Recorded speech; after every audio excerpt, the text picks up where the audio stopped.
And now, it's time for another Dice Tower review. Hey everybody, I'm Tom Vassell. I'm Z Garcia. Hello. I'm Roy Candy. And I'm Mike Delisio. Today we're taking a look at a game called Unicorn Fever. I don't know what's wrong with me. From Horrible Games, that's the name of the company for whatever Horrible reason. Guild, right? Horrible Guild. Yeah, it doesn't matter. It's either way, not a great name. But over a decade ago, I want to say 11 years ago, they came out with a game called Horse Fever, which looked, when I first saw it, I thought Horse Fever looked really weird. Had, not that this one doesn't look less weird, but it was the first time I'd seen their artwork, and I thought, and I played it and really liked it. And I think Z played it around the same time frame. Yeah, really liked it. Mike and Roy, you never played Horse Fever, right? Never had, no. All right, so Horse Fever has consistently been in my favorite racing games when I talk about them, although you're not really racing in it, you're betting on racing. My problem has always been the game is just a little too complicated, a little too much going on. So this is the same game, but they've streamlined it.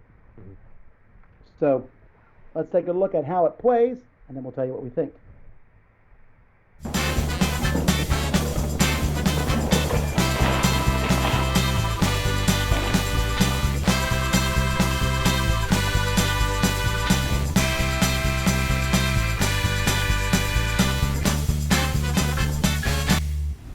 Horse Fever takes place over 4 races, kept track of up here, and at the end of those 4 races, whoever has the fewest loans is the winner. That actually will probably never happen, but essentially, if you have a loan, you probably can't win, because after you check that, whoever has the most victory points is going to be the winner. And you're going to get victory points by betting on horses. You use money for horses, and you can take a loan at any point over the course of the game for 20 gold.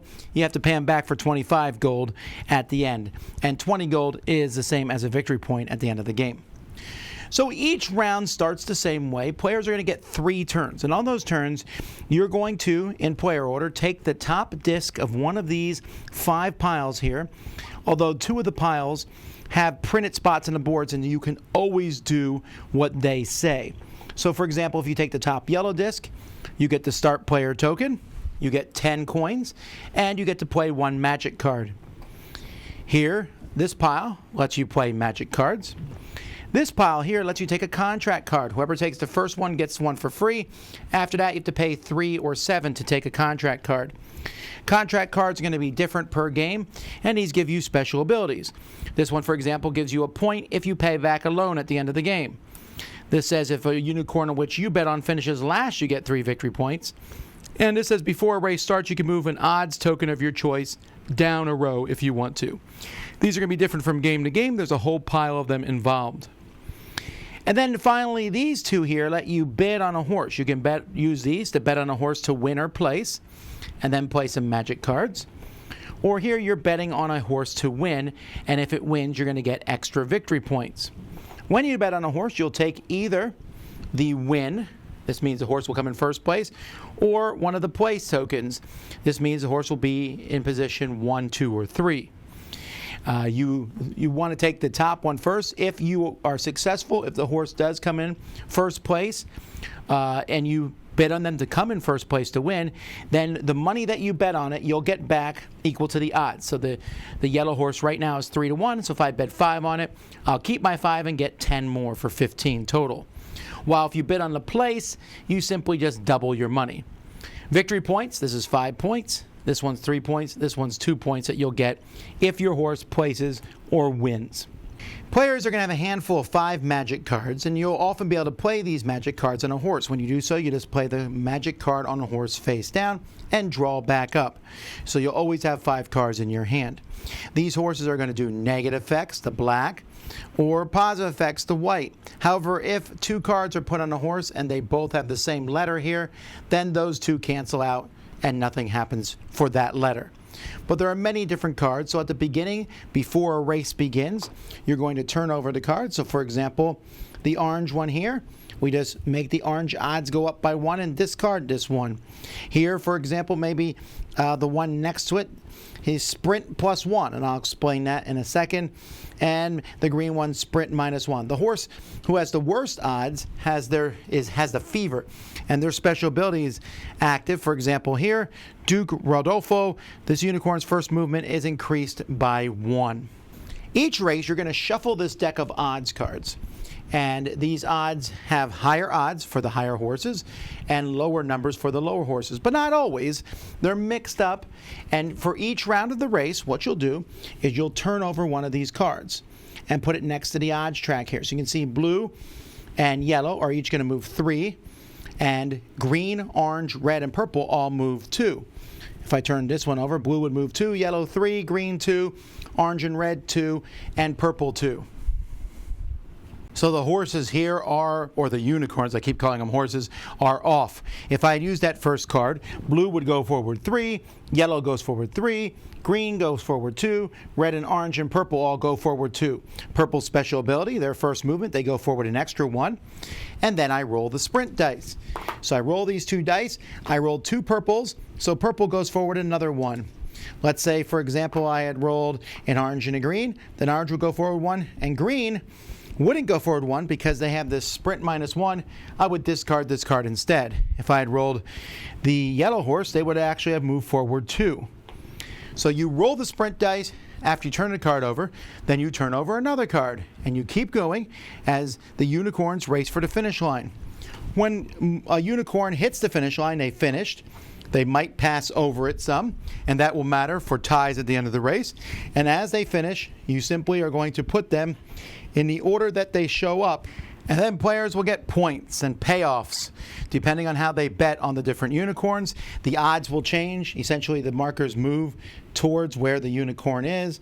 So you can see blue went down and some of the other ones went up, and then you start another race. You put back all the discs, all the magic cards are discarded, the unicorn in last place, or maybe there's 2 of them, in this case red and purple, both their special abilities are active. At the end of the 4th race, as long as you don't have any loans, you count up your points. Whoever has most points wins. Or if everyone has loans, the fewest loans wins. And if there's tie for that, again, points. It's going to come down to points. I love the garish rainbow look of this board. The whole thing is pretty. The artwork is really silly. I mean, when you look at the art on these unicorn cards, it's just silly, really weird, odd-looking horses, and so are the different people involved. I enjoy the components for this game. This is the base game. They have coins and jewels for the money, although they could have put in a 10 money counter. That would have been nice. They only have 1s, 5s, 20s, and 50s.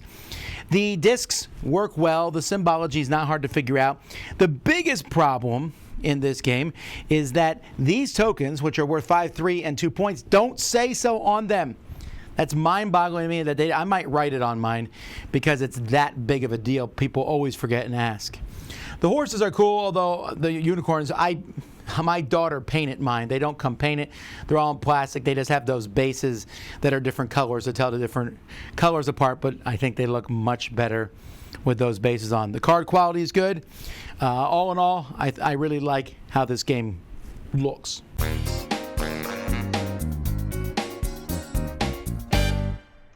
All right, so Z, I think you would agree with me that they've successfully streamlined it from the original one. I would agree with that. Yes, I think the game was simply a little too clunky, a little convoluted. It was Horse Fever. We're talking. Horse Fever, yes, absolutely.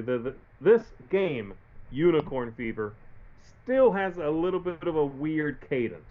It's just the nature of the design. You compound that with the rules being sort of that way as well. And yes, absolutely, it was sort of like, do I play now? Can I do this? When do I do that? So they've definitely streamlined it. I still think it's a quirky game, not besides thematically, which it absolutely is.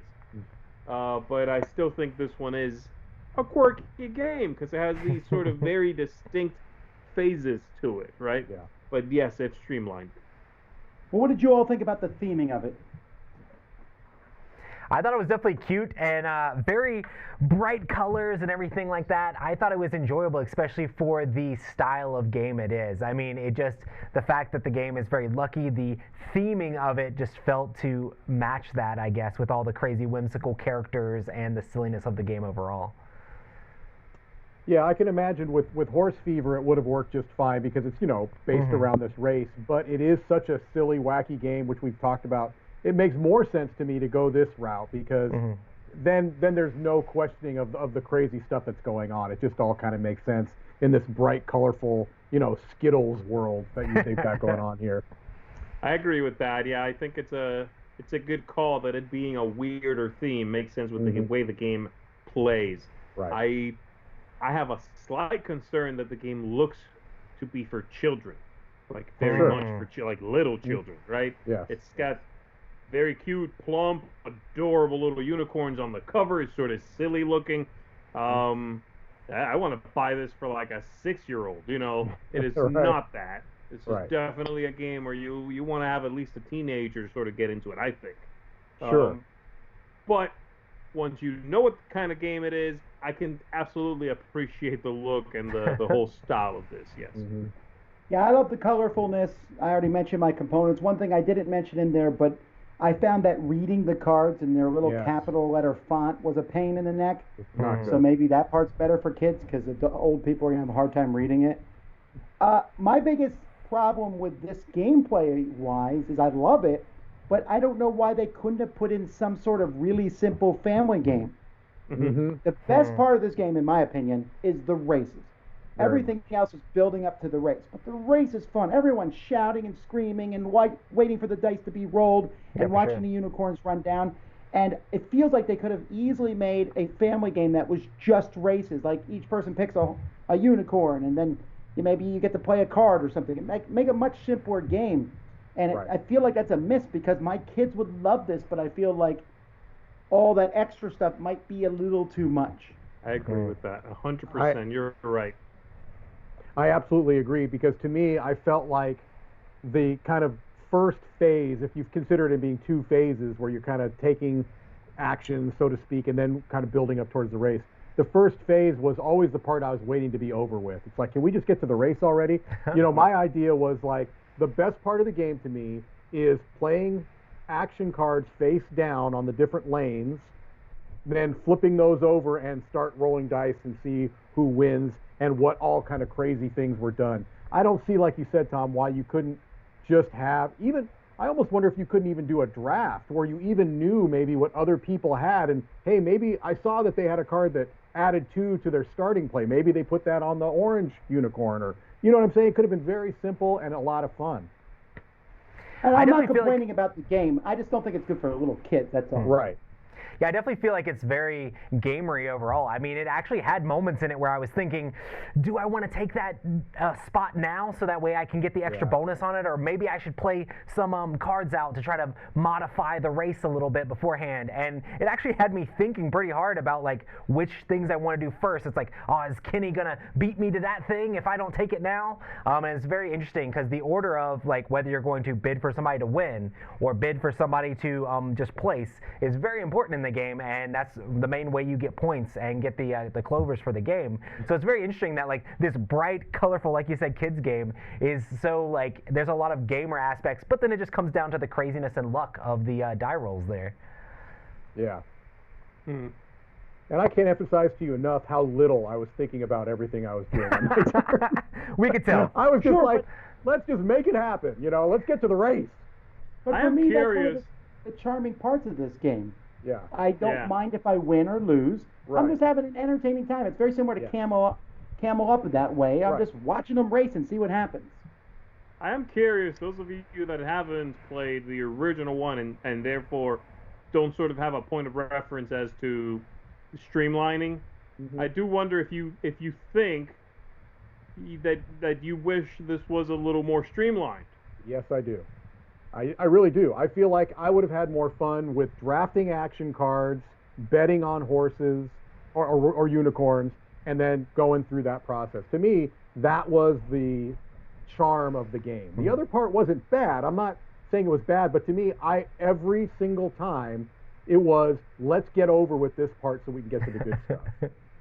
I agree. I feel the same sort of way. I mean, like I said, that whole gamery part, it was all like you're doing all these things and you're trying to manipulate the horses in different ways, but it really doesn't matter. And the fun part is seeing how the dice fall, seeing if your bets ended up making it, seeing if you made points. And if it got through that faster, I think the game would probably benefit from that. Right. I will I would say be I surprised do if they wish. released some family rules at some point Yeah. online. True. I do wish that they had simplified maybe one or two more things. I will say that. Like, for example, I think they could have done away with having both points and money. Right. That kept being a little confusing. Like, okay, so money, if I bet this much money, it isn't actually points. Like, my Right. horse comes in, my unicorn comes in first, and I get this much money. I did not just make that many points. That points is like a different scale, you know. Mm-hmm. Yeah, that was still sort of a little clutchy, a little quirky. Well, Mike, what did you think of the game overall? What's your rating? Yeah, overall, I think it's charming, it's fun, but it's a little too much of a wait for the good stuff for me. And so for that reason, I'm giving it a 6.5. I think it's not a bad game, but there are other racing games that I would go to first. Roy? I think for me, I'm going to say it's a 7. I really enjoyed the game, and I think the theme and stuff is all crazy. It's not a game that I necessarily want to own, but I could easily see playing this at a convention, especially with high player counts and having a lot of fun just seeing whose unicorn is going to win the race. And it's just a very interesting game overall. But yeah, for me, it's a 7. I'm very happy that this is back. I like what they've done to it. Yes, could it stand to be a little bit more streamlined? Could they have gone further? Yes. Is what's there good? Is it clean? Is it interesting, engaging? Yes, absolutely. I'm going to give this one a 7.5 out of 10. All right, I think I like it the most. I hesitated on how high I want to go, but I think 8 is where it's at. I love the theming, I love the colors, I love how all that works together, and I agree with Roy. This is one of those games I guarantee you the next convention I'm bringing it out. I'll be like, oh yeah, let's play this together. And I am going to try it with my family to see how it works, but I just played it this last week, and we were playing a bunch of heavy Euro games, and then we played this to break it up, and everyone just had a blast. Yes. The races themselves are just so much fun. It is very entertaining, and I'm really looking forward to seeing what comes next. Like I said, what we talked about earlier in our crowd surfing video the other day, I'm looking forward to seeing what comes next. Their brand of silliness is something I enjoy. Sure. And that's what this game is at the end of the day. It's a silly betting game, which I found to be probably less stressful than actual betting. So a lot of fun for me. So that's Unicorn Fever. Just was released. The Kickstarter backers probably available in a store near you, I'm assuming, soon. Until next time, I'm Tom Vassell. I'm Z Garcia. Thanks. I'm Roy Kennedy. And I'm Mike Delicio. Take care, everyone. Woot! Have fun racing. Woo!